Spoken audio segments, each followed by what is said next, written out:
नमस्ते बच्चों, कैसे हो आप? सब ठीक हो ना? स्वस्थ भी हो? Very good. बच्चों, अपने स्वास्थ्य का, तबीयत का ध्यान रखना। और बच्चों, आज हम 9वीं कक्षा 9th क्लास द्वितीय भाषा हिंदी, सेकंड लैंग्वेज हिंदी, पाठ 4 कविता पाठ है। पाठ का नाम है प्रकृति की सीख। इसका अध्ययन करेंगे बच्चों। तो बच्चों, कविता का पठन करते समय, गाते समय आपको क्या करना है? किताब को खोलकर सामने रखना है। चलिए बच्चों, अपनी किताब खोलिए।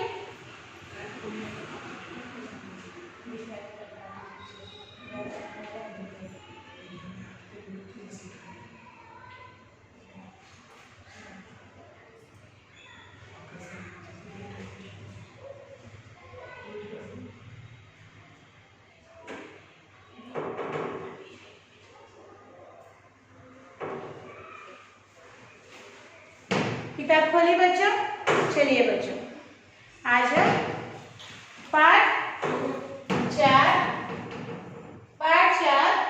कविता पाठ है। पाठ का नाम है प्रकृति की सीख। प्रकृति की सीख। ओके बच्चों, इस पाठ को लिखा है, इस पाठ को लिखने वाले कवि का नाम है सोहनलाल द्विवेदी। सोहनलाल, यह कविता पाठ है बच्चों, कविता पाठ है, पोयम है ये। ओके, और इसके कहानी गीतकार यानी कवि है। कवि, ये लिखने वाले कवि कौन है? कवि सोहनलाल द्विवेदी। सोहनलाल द्विवेदी। ओके, सोहनलाल द्विवेदी। बच्चों देखिए, प्रकृति यानी नेचर। ओके, प्रकृति का अर्थ क्या है? प्रकृति का अर्थ क्या है बच्चों? यस, प्रकृति का अर्थ क्या है? नेचर। ओके, सो नेचर में क्या क्या होता है? देखिए बच्चों, ये क्या है? यस, पर्वत।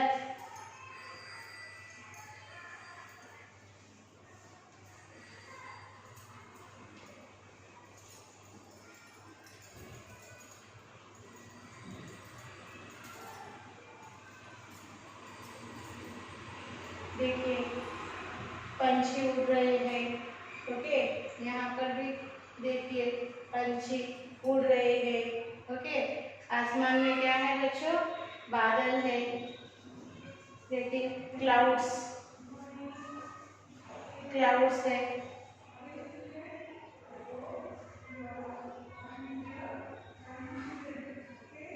ओके, क्लाउड्स है। ये सब क्या है? प्रकृति कहते हैं इसको। क्या कहते हैं? प्रकृति। प्रकृति यानी नेचर। तो प्रकृति की सीख कविता के बारे में हम जानेंगे बच्चों। अपनी किताब खोलिए और सामने पकड़िए। यस, देखिए पहले चित्र दिया गया है। देखिए बच्चों, चित्र में क्या क्या दिखाई दे रहा है? यस, ओशियन है, उसके अंदर एक बोट है और उसके अंदर क्या है? मछुआरे बैठे हैं जो मछलियां पकड़ते हैं। ओके, अभी चित्र के बारे में आपको कुछ क्वेश्चन पूछे गए हैं। पहला क्वेश्चन है, चित्र में क्या दिखाई दे रहा है? पहला क्वेश्चन क्या पूछा गया है? चित्र में क्या दिखाई दे रहा है? प्रश्न 1, चित्र के प्रश्नोत्तर। ओके, चित्र में क्या दिखाई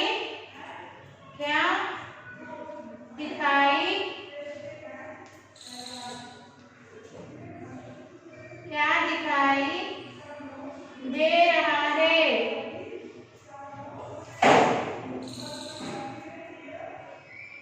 उत्तर इस तरह लिखिए बच्चों।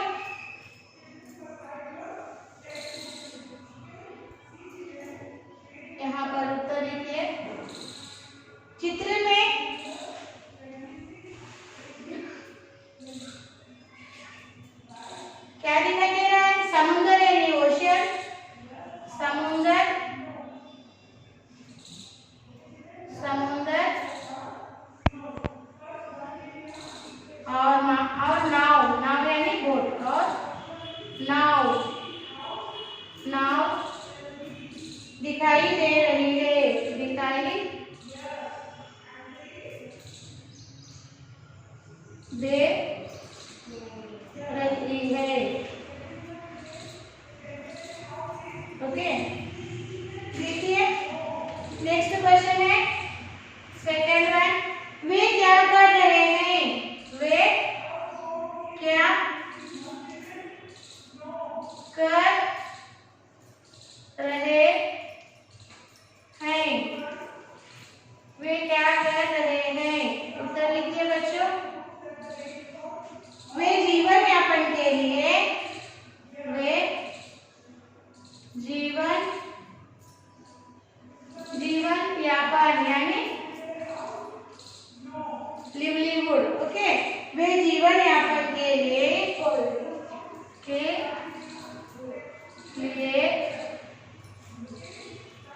क्या कर रहे हैं? मछलियों को पकड़ते हुए, मछलियों को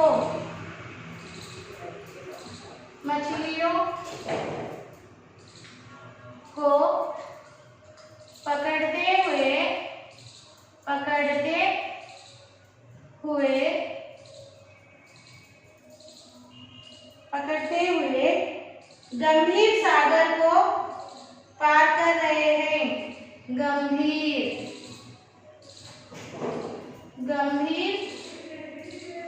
सागर को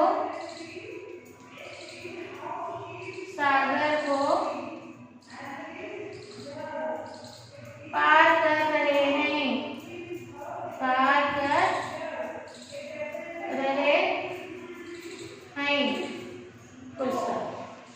देखिए पहला प्रश्न है, चित्र में क्या दिखाई दे रहा है? आपको उत्तर लिखना है। चित्र में समुद्र मीन्स ओशियन, समुद्र और नाव मीन्स बोट। चित्र में समुद्र और नाव दिखाई दे रही है। इस तरह से इसका उत्तर लिखना है। दूसरा प्रश्न है, वे क्या कर रहे हैं? वे यानी चित्र में जो लोग दिख रहे हैं, बोट में बैठे हुए, नाव में बैठे हुए, वे क्या कर रहे हैं? उत्तर इस तरह लिखिए। वे जीवन यापन के लिए मछलियों को पकड़ते हुए गंभीर सागर को पार कर रहे हैं। समझ में आ गया? लिखिए बच्चों, आपको मैं समय दूंगी लिखने के लिए, सुंदर हस्ताक्षर में लिखिए।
क्वेश्चन देखेंगे।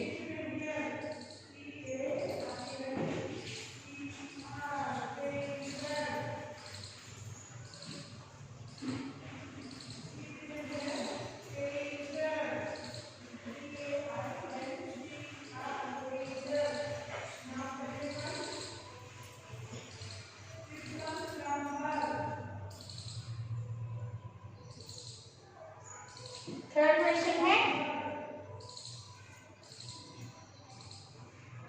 थर्ड क्वेश्चन क्या है देखिए, इससे क्या प्रेरणा मिलती है?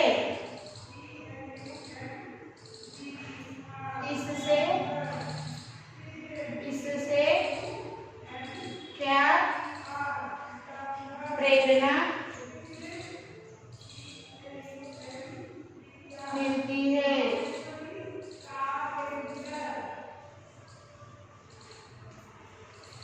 ओके, उत्तर इस तरह लिखिए बच्चा, उत्तर लिखिए। इससे यह संदेश मिलता है कि इससे यह संदेश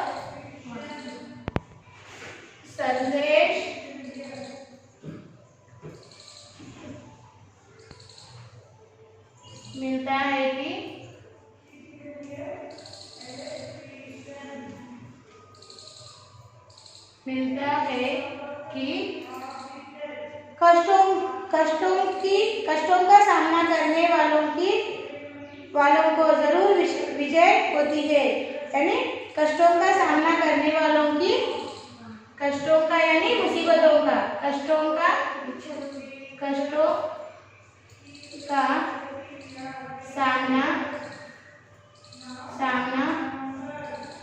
करने वालों की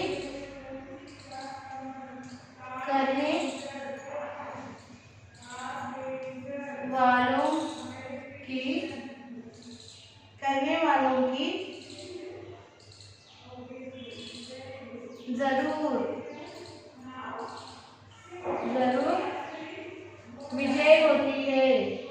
विजय सक्सेस, ओके, विजय होती है, ट्रिम्फू, ओके, विजय होती है और हमें कष्टों की परवाह न कर आगे बढ़ने की प्रेरणा मिलती है। हमें कष्टों की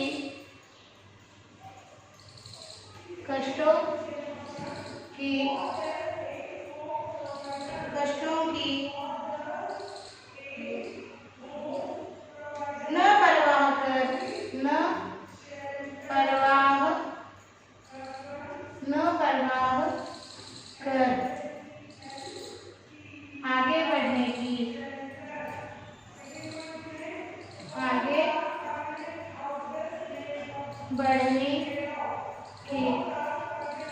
प्रेरणा मिलती है।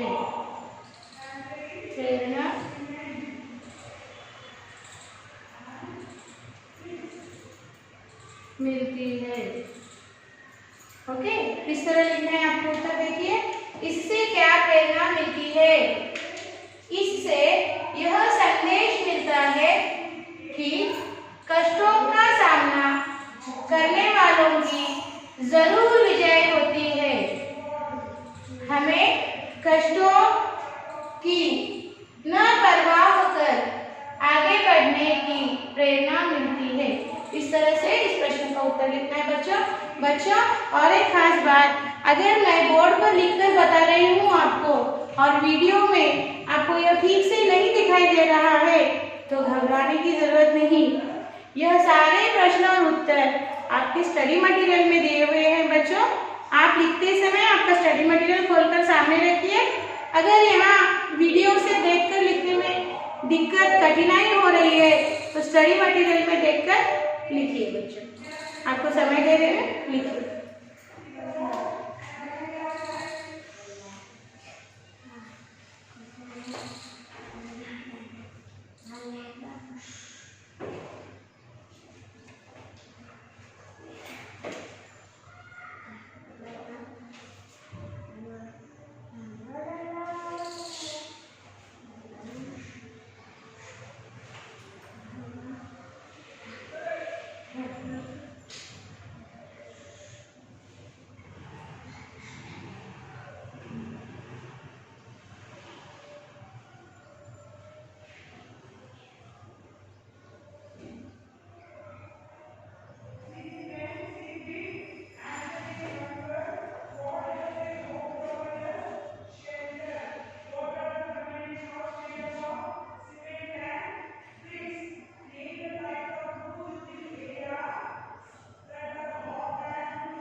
बच्चों लिख लिया? हो गए चित्र के प्रश्न उत्तर? तो चलिए बच्चों किताब खोलिए, पेज नंबर 18 देखिए। कविता का उद्देश्य के बारे में बताया है। ओके, ठीक से ध्यान से देखिए। उद्देश्य है प्रेरणाप्रद कविताओं का संकलन कर उनका पठन करना, भाव समझना। प्रकृति के कण-कण में कुछ न कुछ संदेश छिपा होता है। ये पर्वत, नदियाँ, झरने, पेड़ आदि हमसे कुछ कहते हैं। इनके संदेशों से हम अपना जीवन सफल बना सकते हैं। क्या इस कविता पाठ को इस पाठ्यक्रम में 9वीं कक्षा द्वितीय भाषा हिंदी के पाठ्यक्रम में सम्मिलित करने का उद्देश्य क्या है? यहाँ पर बताया गया है प्रेरणाप्रद कविताओं का संकलन कर उनका पठन करना। So inspiration poems, how to collect and read. Okay, यानी प्रेरणाप्रद कविताओं का संकलन कर उनका पठन करना, उसका भाव समझना, you have to understand the meaning. प्रकृति के कण-कण में कुछ न कुछ संदेश छिपा है। This natural things are giving message that make you understand. ये पर्वत, नदियाँ, झरने, पेड़ आदि हमसे कुछ कहते हैं। इनके संदेशों से हम अपना जीवन सफल बना सकते हैं। यह इस कविता का मुख्य उद्देश्य है। देखिए छात्रों, यानी आपके लिए यहाँ पर सूचनाएं दी गई हैं। सूचना पहली सूचना क्या है? पाठ का चित्र देखिए। चित्र के आधार पर कल्पना कीजिए कि पाठ में क्या बताया गया होगा। हमने अभी पाठ को या चित्र देखा और उसके बारे में हमने 3 प्रश्नों के उत्तर भी लिखे हैं। लिखे हैं ना? यस। पाठ पढ़िए, समझ में न आने वाले शब्द और वाक्य रेखांकित कीजिए। आपको इस कविता पाठ पढ़ना है और जो शब्द आपको समझ में ना आए उसके नीचे रेखांकित यानी अंडरलाइन कीजिए। समझ में न आने वाले शब्दों के अर्थ शब्दकोश में ढूंढिए। शब्दकोश डिक्शनरी में जो भी शब्द आपको समझ में नहीं आ रहे हैं, जिनके नीचे आपने अंडरलाइन यानी गीता खींची, ये रेखा खींची है, ऐसे शब्दों के अर्थ आपको डिक्शनरी में शब्दकोश में ढूंढना है और उसे समझने का प्रयास करना। समझ में आए? अब हम क्या करेंगे? कवि परिचय देखेंगे। कवि कौन है? सोहनलाल द्विवेदी। ओके, इनका कवि परिचय देखिए किस तरह से दिया गया है। सोहनलाल द्विवेदी जी गांधीवादी रचनाओं के कवि माने जाते हैं। गांधीवादी रचना, गांधीवाद किसे कहते हैं? अहिंसा के पथ पर रहकर, नॉन वायलेंस, ओके, अहिंसा के पथ पर रहकर सबसे प्रेमपूर्ण स्नेहपूर्ण भावना से मिलजुल कर हर काम करना, उसको गांधीवाद कहते हैं बच्चों। तो इनकी कविताओं, ये कैसे कवि है? गांधीवादी रचना के कवि माने जाते हैं। ओके, इनकी कविताओं में गांधीवाद छलकता है। ओके, कविताओं से। सोहनलाल द्विवेदी का जन्म सन 1906 में हुआ। सोहनलाल द्विवेदी का जन्म कब हुआ? 1906 में, 96 में। कवि परिचय किस तरह से लिखना है मैं आपको बता रही हूँ बच्चों। यहाँ पर कवि परिचय लिखते समय पहले क्या करना चाहिए? कवि का नाम लिखिए। ओके, पहले हम क्या करेंगे? कवि का नाम पॉइंट वाइज लिखने से याद रखने में आसानी होगी। कवि का नाम, कवि का नाम क्या है? सोहनलाल द्विवेदी। लिखिए सोहनलाल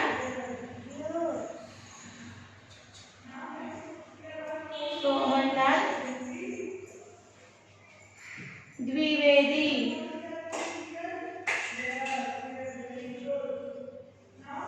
ओके, यहाँ पर जन्म लिखिए। जन्म यानी when he was born। Okay, लिखिए सन 1906। ओके, थर्ड इमेज में आगे देखिए क्या बताया सोहनलाल द्विवेदी जी के बारे में। इनकी प्रमुख रचनाएं भैरवी, पूजा गीत, सेवाग्राम, प्रभाती, युगाधार, कुणाल, चेतना, बांसुरी तथा बच्चों के लिए दूध बतासा आदि है। इनकी रचनाएं, प्रमुख रचनाएं, what he wrote in the literature, साहित्य, इन्होंने क्या क्या लिखा है? बहुत सारी, ओके, बहुत सारी रचनाएं हैं इनकी, जैसे कि भैरवी, पूजा की, सेवाग्राम, प्रभाती, युगाधार, कुणाल, चेतना, बांसुरी तथा बच्चों के लिए दूध बतासा। इनकी रचनाएं राष्ट्रीयता और मानवता की परिचायक है। इनकी रचनाओं में राष्ट्रीयता और मानवतावादी भाव झलकते हैं, इसीलिए राष्ट्रीयता और मानवता की परिचायक है ऐसे कहा गया है। भारत सरकार ने सन 1969 में इन्हें पद्मश्री सम्मान से सम्मानित किया। देखिए, इन्होंने साहित्य में अपना बहुत बड़ा योगदान दिया है, अच्छे अच्छे कविताएं, अच्छे अच्छे साहित्य का लेखन किया है, इसीलिए भारत सरकार ने उन्हें 1969 में पद्मश्री सम्मान देकर उनका क्या किया, उन्हें सम्मानित किया है। इनका निधन 1988 में हुआ। इनका निधन कब हुआ? When he was died? Yes, 1988। तो अभी यहाँ पर लिखेंगे हम उनका जन्म लिखा है, फिर अब लिखेंगे इनकी रचनाएं, किसी भी दो रचनाओं को लिखिए बच्चे। रचनाएं हम यहाँ लिखेंगे सेवाग्राम, जो बहुत प्रसिद्ध है, सेवाग्राम, और दूसरी रचना लिखेंगे हम यहाँ पर, ओके, दूध बतासा, दूध बतासा, ओके। यहाँ पर लिखिए फोर्थ वन, ओके। पुरस्कार, कौन सा पुरस्कार दिया गया है? पुरस्कार सन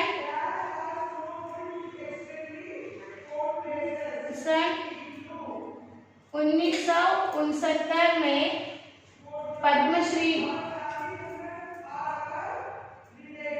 पद्मश्री पुरस्कार दिया गया, ओके। और इनका निधन कब हुआ? मृत्यु, निधन, इनका निधन कब हुआ बच्चों? इनका निधन 1988 में, सन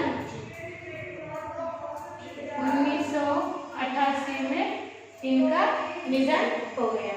तो कवि परिचय किस तरह लिखना है?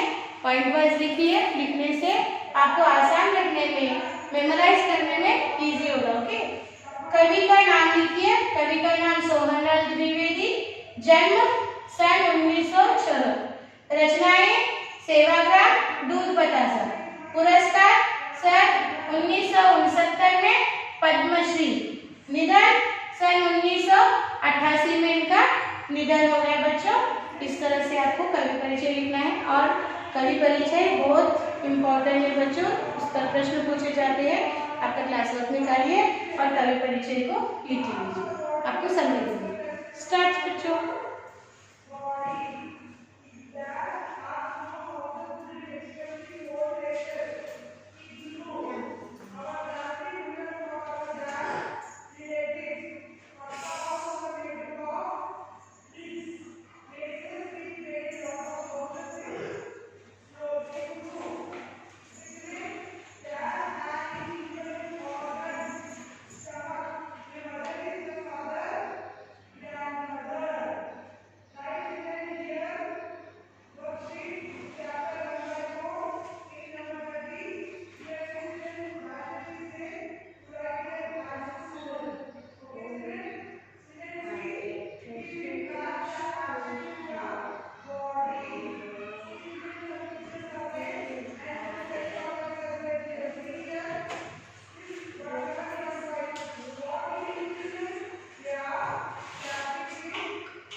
हो गया बच्चों? तो अब हम कविता के बारे में, कविता का अर्थ जानेंगे और कविता को किस तरह गाया जाता है उसके बारे में हम समझेंगे। ठीक है?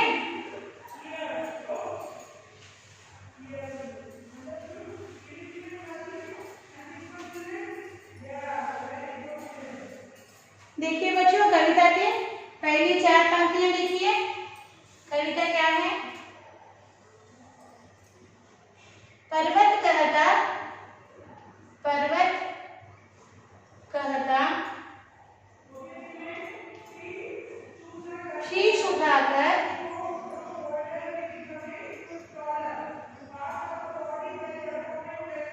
शीश उठाकर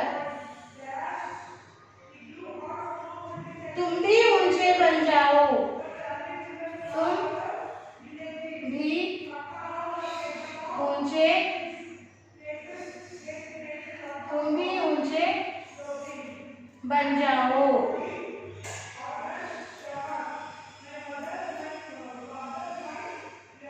सागर कहता है,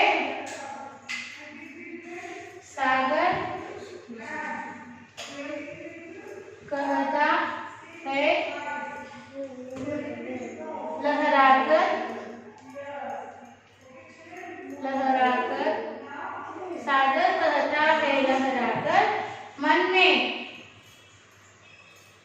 मन में गहराई लाओ, गहराई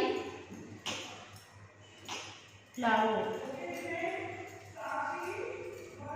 ओके, अब हम इन 4 पंक्तियों का अर्थ समझेंगे। पर्वत कहता शीश उठाकर तुम भी ऊंचे बन जाओ, पर्वत यानी माउंटेन, शीश उठाकर यानी सर को उठाकर। ओके, पर्वत कभी सर झुकाता है नहीं, हमेशा ऐसे ऊंचा रहता है, अभिमान के जैसा। ओके, यानी पर्वत कहता है, पर्वत, पर्वत कहता शीश उठाकर तुम भी ऊंचे बन जाओ, कि जितना ऊंचा मैं हूँ आप भी उतना ऊंचा बन जाओ। सागर कहता है लहराकर, लहराना पानी, सागर का पानी देखा है आपने बच्चों?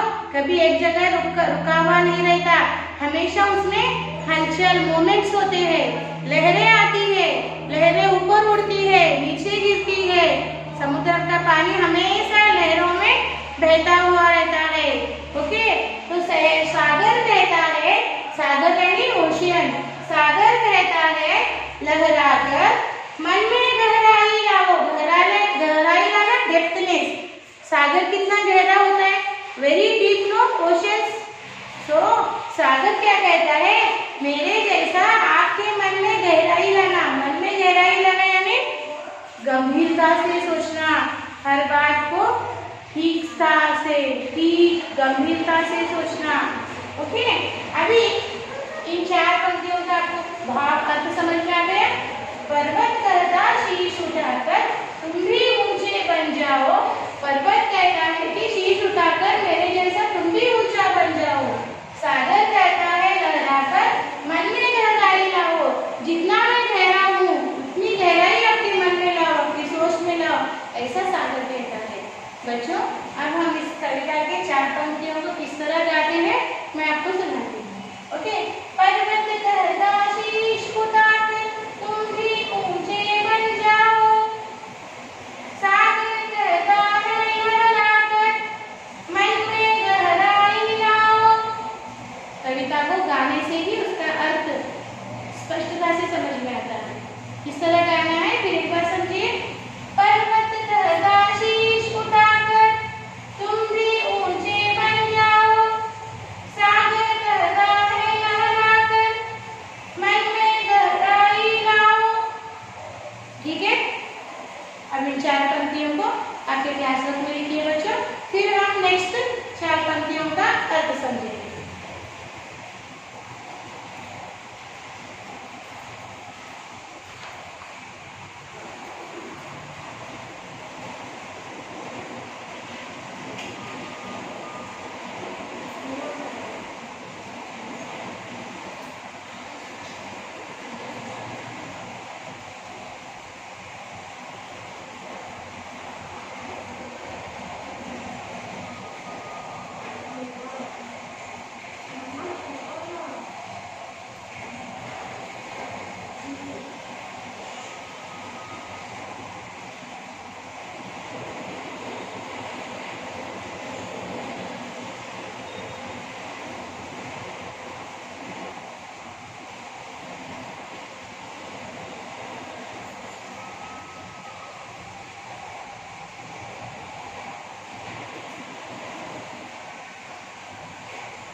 तो बच्चों लिख लिया।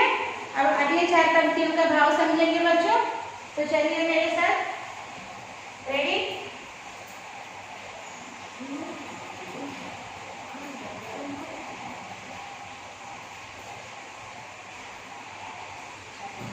अगले 4 पंक्तियां हैं बच्चों, इस तरह से समझ रहे हो क्या करती है।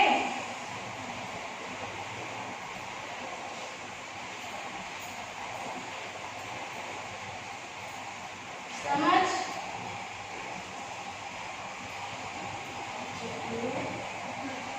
समझ रहे हो,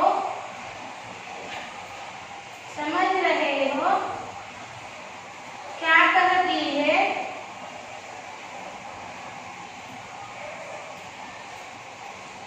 क्या कहती है। उठ उठ उठ उठ गिरकर, उठ उठ गिरकर, गिरकर तरल तरंग, तरल तरंग। भर लो अपने मन में, भर लो भर लो भर लो अपने मन में,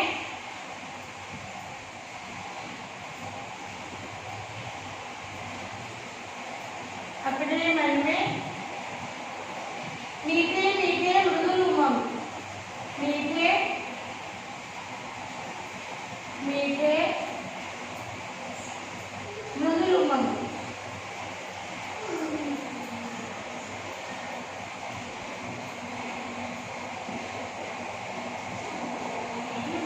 ओके, अब ये 4 पंक्तियों का हम अर्थ समझेंगे बच्चों।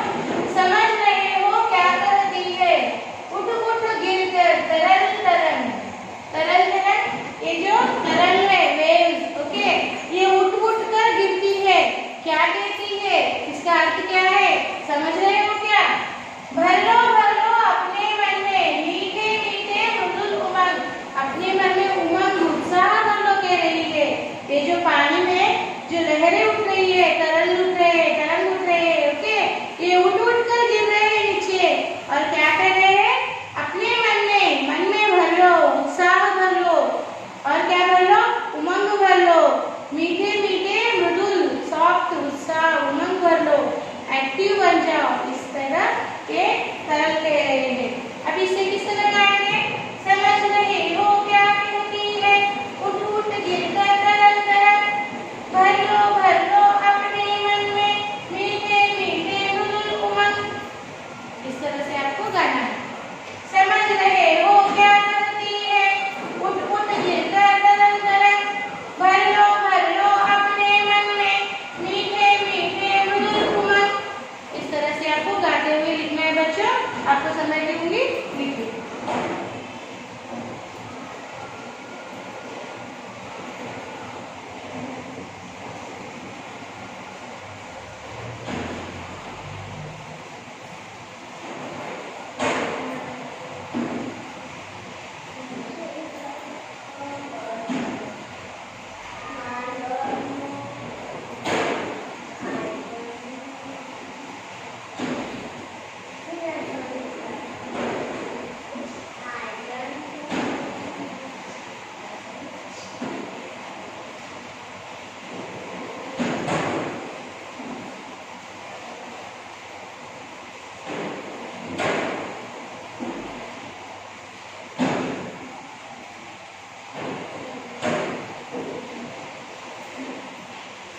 लिखिए बच्चों, ओके।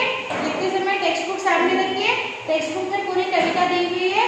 अगर कोई डाउट है, बोर्ड से आपको नहीं दिख रहा है, वीडियो के माध्यम से दिखाने में कुछ दिक्कत है, तो टेक्स्ट बुक में देखकर लिखिए बच्चों, ठीक है ना।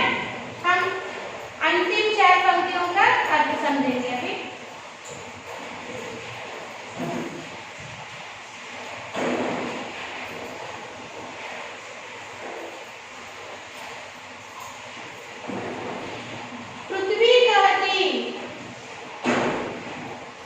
पृथ्वी कहती, क्या कहती है पृथ्वी? देखो, धैर्य न छोड़ो, धैर्य न छोड़ो। पृथ्वी कहती धैर्य न छोड़ो, कितना ही हो, कितना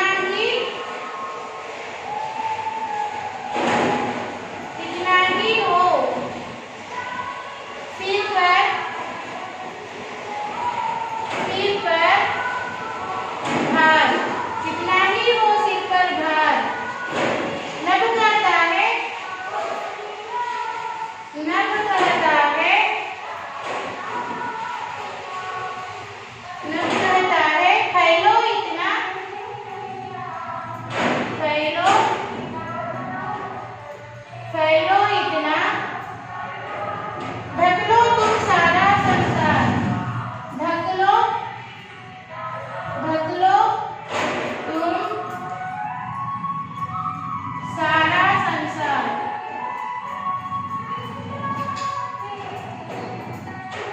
ओके, देखिए बच्चों, यहाँ पर पृथ्वी कहती धैर्य न छोड़ो, कितना ही हो सिर पर भार।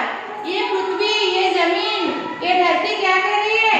कितना ही भार, कितना ही बोझ हो तुम पर, तुम हिम्मत न छोड़ो, धैर्य न छोड़ो। नभ कहता है, ये नभ, ये आकाश क्या कहता है? इतना फैलो, मेरी तरह इतना दूर दूर तक फैलो, ढक लो तुम सारा संसार, ये सारा संसार व्याप्त कर लो, ये सारा संसार तुम अपने में संभालो, इतना तुम फैलो। ऐसा कौन कह रहा है? नभ कह रहा है। पृथ्वी कहती धैर्य न छोड़ो, कितना ही हो सिर पर भार। पृथ्वी कहती है अपना हिम्मत, अपना धैर्य मत छोड़ो, कितना ही तुम पर भार हो, बोझ हो। और नभ कहता है फैलो इतना, ढक लो तुम सारा संसार। ये नभ कहता है, आकाश, ये गगन कहता है इतना फैलो कि सारा संसार तुम्हारे अच्छे कार्यों से भर जाए, अच्छे कार्यों से यादगार हो जाए, इतना तुम फैलो। समझ में आया बच्चों? अब इसे किस तरह गाया जाता है? पृथ्वी कहती धैर्य न छोड़ो, कितना ही हो सिर पर भार। नभ कहता है फैलो इतना, ढक लो तुम सारा संसार। फिर से देखिए, पृथ्वी कहती धैर्य न छोड़ो, कितना ही हो सिर पर भार। नभ कहता है फैलो इतना, ढक लो तुम सारा संसार। समझ में आया? आप गाते हुए लिखिए बच्चों, आपको समझ दूंगी। स्टार्ट।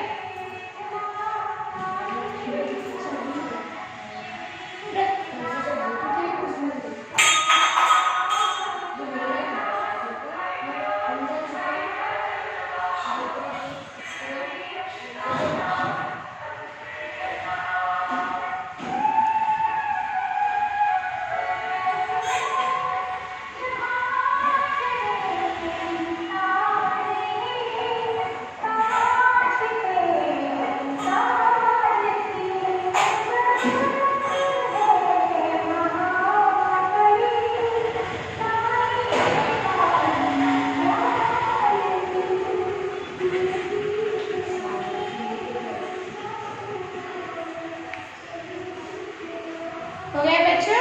तो अगला भाग आपका साक्षी। साक्षी लिखिए बच्चों, इस तरह से बॉक्स ड्रॉ कीजिए साक्षी। ओके, लिखिए साक्षी यहाँ पर, साक्षी, साक्षी। सब्जेक्ट लिखिए हिंदी, सेकेंड लैंग्वेज, और यहाँ पे लिखिए क्लास 9th क्लास।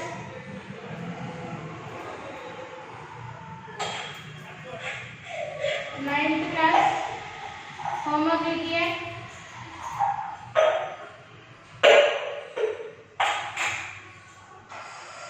लिखिए होमवर्क लिखिए।